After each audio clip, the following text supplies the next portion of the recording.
Hey, welcome back everybody. It is Friday evening and we are in the middle of working on getting this S10 back out to the track, and we've made a change for the weekend. We're just going to head out to Rock Falls and do a little testing tomorrow. We made a change from gas to alcohol. We want to get this truck back on alcohol like the dragsters are. So what we've done here is we've switched back to we've got about 1,000 CFM 4150 alcohol carb on it, and we went from this Dominator. This is a 1,050 CFM Dominator.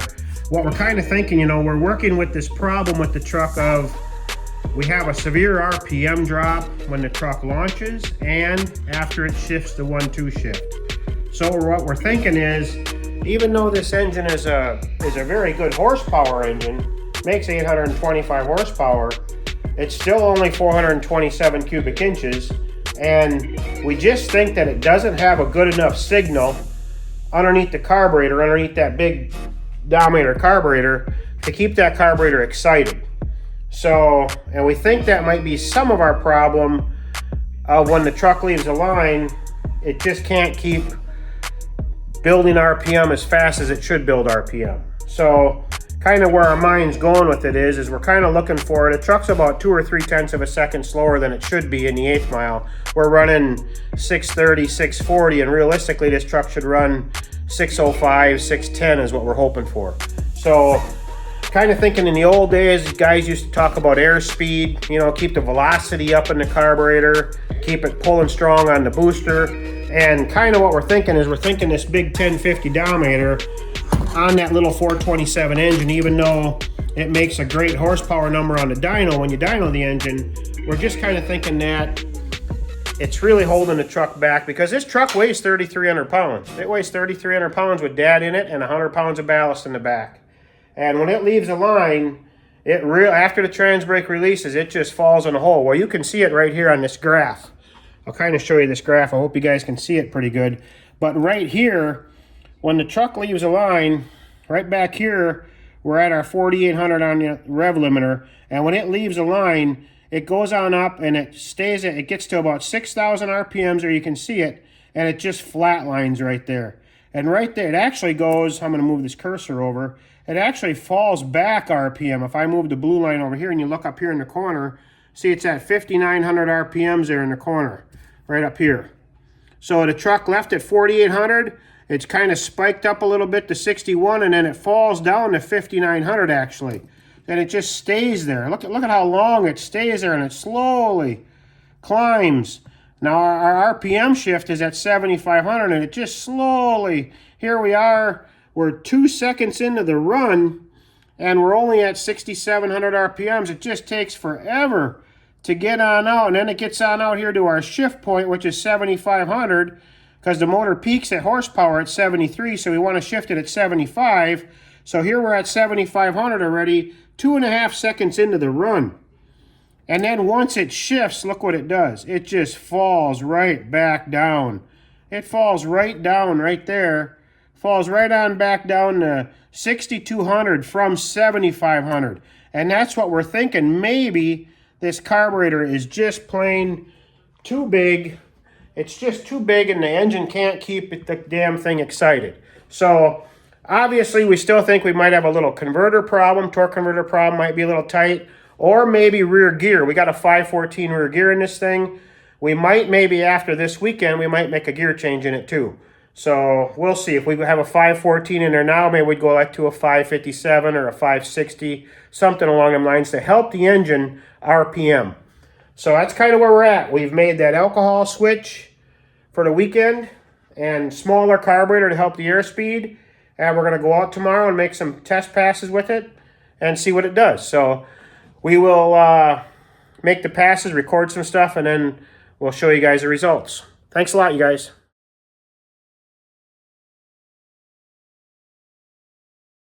They might be coming back now. I don't know if they're going to go by or stop in. Looks like they're stopping in.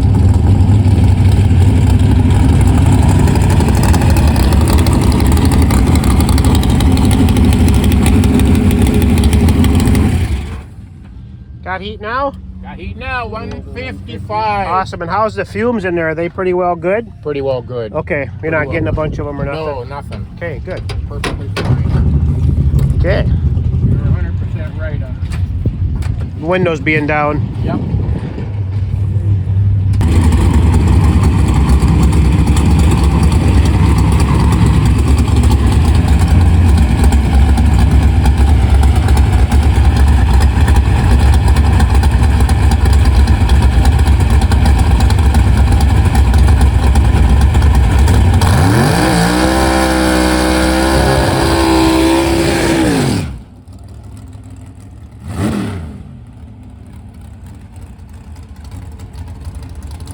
We're getting it now.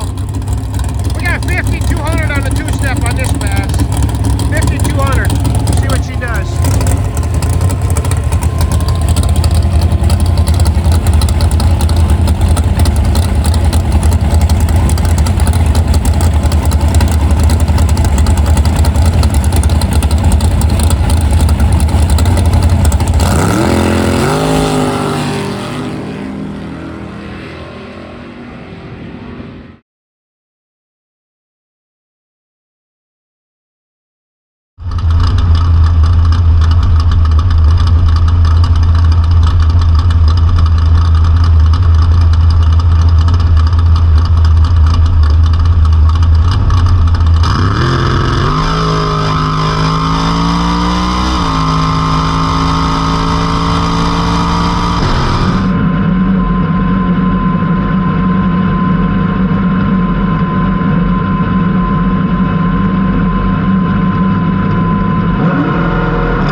Okay, so as you guys just seen there out to the track, we probably made half a dozen passes, but we just showed you a couple there of the in-car camera and of the truck leaving, and indeed the smaller carburetor and on alcohol definitely improved our situation. It helped a bunch.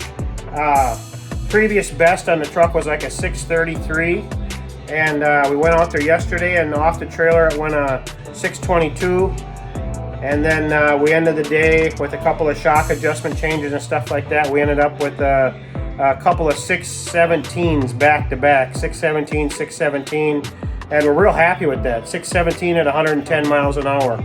So that's quite a pickup, and we knew the alcohol would pick it up, and so we're kind of like alcohol and smaller carburetor change definitely picked the truck up. So we still have a drop in the graph, in the RPM graph, which we'll show you here on the next clip. But it's not as bad. The drop in the graph isn't as bad. So we're going to get that. Hopefully, as you'll see in the next clip, we're going to get that. We're thinking now with a gear change. So we were going to do converter and gear. We were going to order a new converter tomorrow from a different company and try it. But I think we're so close with the change we just made now that we're going to just try rear gear. So we'll put some rear gear in it because we're only probably 300 or 400 RPM short of where we'd like to be. So I just want to let you know that the carburetor swap going from the big 1050 Dominator down to about 1,000 CFM 4150 carb on alcohol, definitely this little motor liked it, and the little motor can work better with the smaller carb. So actually went quicker, picked up the 60-foot times and picked up everything. So that's what we were wondering. So okay, we'll let you go.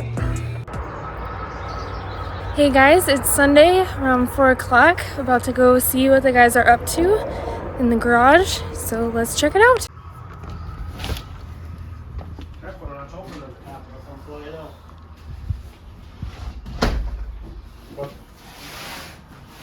Hey, how's it going? Good, how about you? Real good, real good. Welcome back, everybody. We are just in the middle of, as you'll see in this video here, that we're gonna just drop a quick 10-minute video here.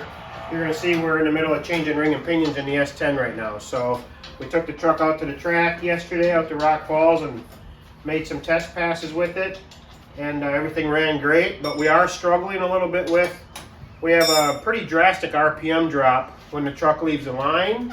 And then also when it does the 1-2 shift, it drops pretty much. And what I mean by drastic RPM drop is, like when it leaves a line, the converter flashes up to 6,500 RPMs, and then it kind of lags down to 62, 63, and then it kind of lays there, and then it runs on up to its 7,500 RPM shift, and then as soon as it shifts at 7,500, it drops back down again to, what was it dropping to, AJ, yesterday? 64, I think. 64 to 6,500 it drops. So it goes on up and shifts at 75, and then it drops down to like 64. So that's 1,100 RPM drop.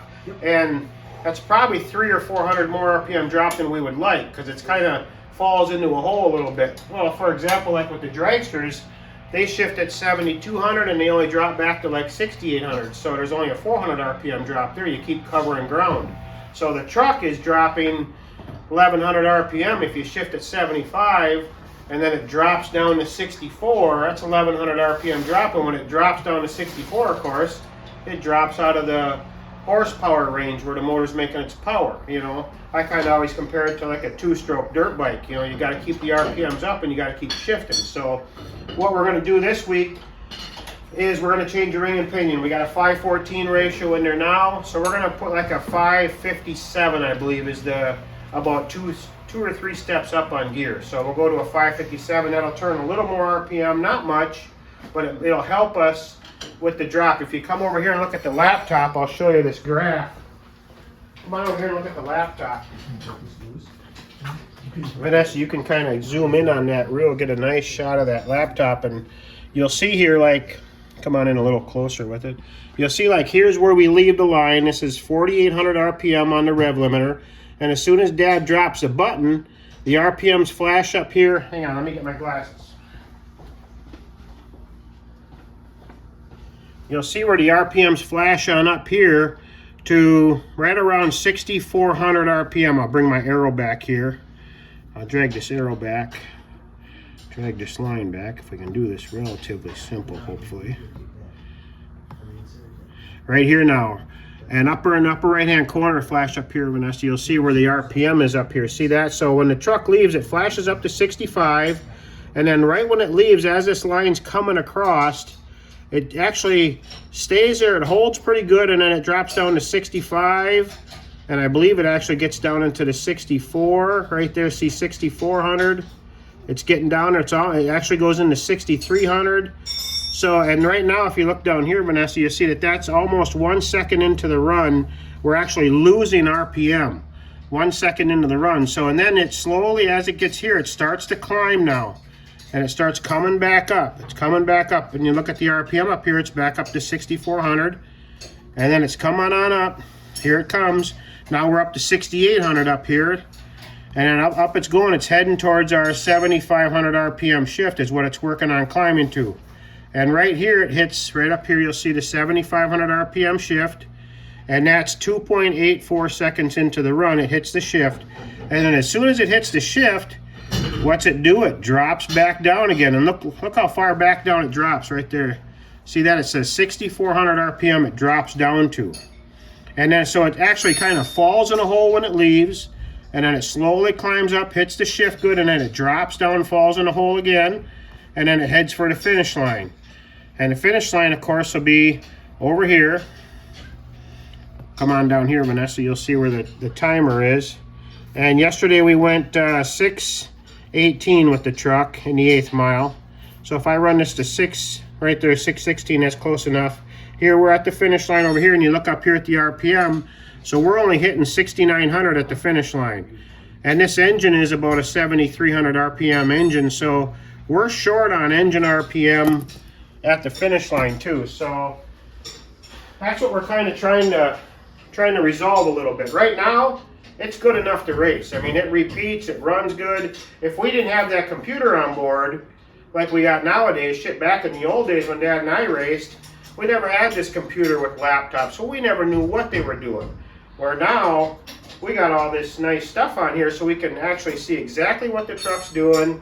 And granted, it's raceable, and it's running plenty fast. We're happy with 6:15, 6:18, that's nice. But we might as well make a gear change in it. We got the time, and it's gonna just help it all the way around. So that's what we're doing right now. And as you can see here, the guys are getting, we're in the middle of getting the calipers off, and then we got to pull the axles out, and we got to get to the center section underneath there and pull the center section out. Then we take that center section over to Billy Carker, a real good friend of ours. Bill Carker does all of the gear setups for us and stuff. Billy's been doing our gears for years. He's kind of the gear guy in Eau Claire here. So that's one thing we never wanted to even try to learn how to do, is change them gears. You got to let that go to the people that know what they're doing, and Billy does a great job. So we're going to put some videos in here of the truck running that we did yesterday out to the track, and you'll see, I mean, it runs nice. Dad's doing a great job of driving it. Everything's good, but we're just going to make this gear change and just try to make it that much better. So thanks for watching, you guys. Make sure you like and comment and subscribe, and share the videos if you can. Our channel is really growing good. It's really doing strong growth, and it's all thanks to you guys. So other than that, we'll let you go, and have a great Sunday afternoon. This is what we're doing. So take care. Thanks. Hey everybody, Dad went to go to the bathroom, so I thought I'd take the camera for a second and explain what a real race car looks like. And all I hear about is S10 this and S10 that, which, yeah, I mean, the S10's there, and S10's not quite ready to race. But when you look out here, now this is what indeed you call a real race car. One where nothing breaks on it. It's ready to race at all times. 470 to 150, and yet the S10's still over there, and it needs work upon work every single day. But it's cooler, I guess, so it is what it is. Hey, what you doing? I just grabbed the camera for a second because it was sitting around, You but ain't talking a bunch of smack, are you? no, nothing. Okay. It's a little bit about how much work that thing requires, Oh, but really? yeah, Well, what can you say, right?